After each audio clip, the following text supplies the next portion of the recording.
Miss You by Kate Eberlen. Read by Acton and Finlay Robertson. Part 1. Chapter 1.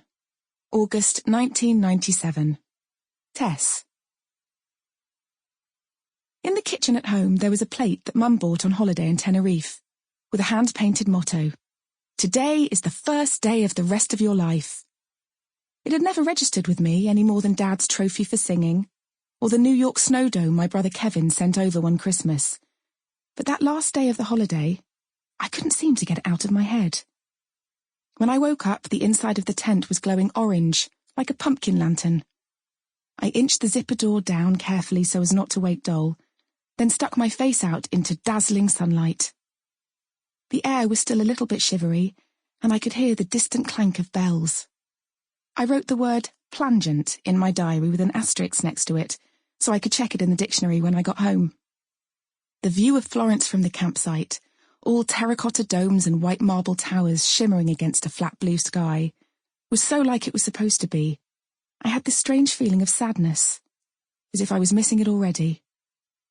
There were lots of things I wouldn't miss, like sleeping on the ground.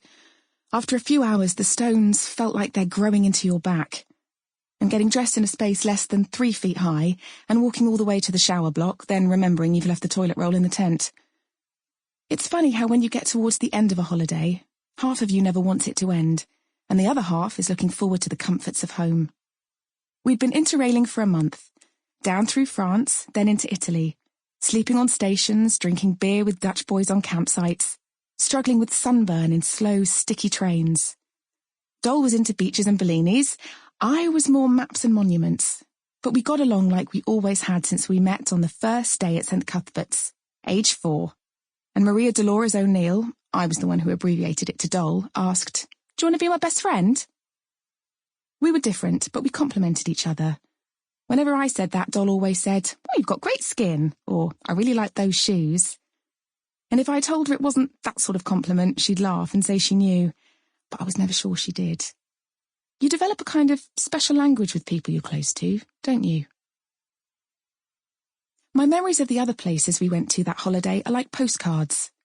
The floodlit amphitheatre in Verona against an ink-dark sky, the azure bay of Naples, the unexpectedly vibrant colours of the Sistine Chapel ceiling. But that last carefree day we spent in Florence, the day before my life changed, I can retrace hour by hour, footstep by footstep almost. Dol always took much longer than me getting ready in the mornings, because she never went out without full makeup, even then. I liked having time on my own, especially that morning because it was the day of my A-level results, and I was trying to compose myself for hearing if I'd done well enough to get into university. On the way up to the campsite the previous evening, I'd noticed the floodlit facade of a church high above the road, pretty and incongruous like a jewel box in a forest. In daylight, the basilica was much bigger than I'd imagined, and as I climbed the grand flights of Baroque steps towards it, I had the peculiar thought that it would make the perfect setting for a wedding, which was unlike me because I'd never had a proper boyfriend then, let alone pictured myself in a long white dress. From the terrace at the top, the view was so exhilarating. I felt an irrational urge to cry as I promised myself solemnly, like you do when you're 18, that I would one day return. There was no one else around, but the heavy wooden door of the church opened when I gave it a push. It was so dark inside after the glare, my eyes took a little time to adjust to the gloom. The air was a few degrees cooler than the heat outside, and it had that churchy smell of dust mingling with incense. Alone in God's house, I was acutely aware of the irreverent flap of my sandals as I walked up the steps to the raised chancel.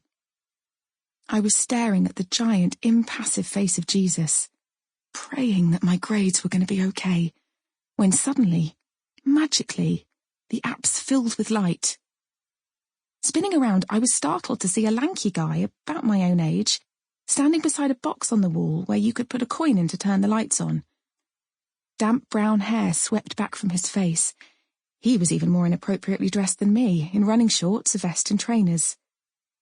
There was a moment when we could have smiled at one another, or even said something, but we missed it, as we both self-consciously turned our attention to the huge dome of golden mosaic, and the light went out. Sample complete. Ready to continue?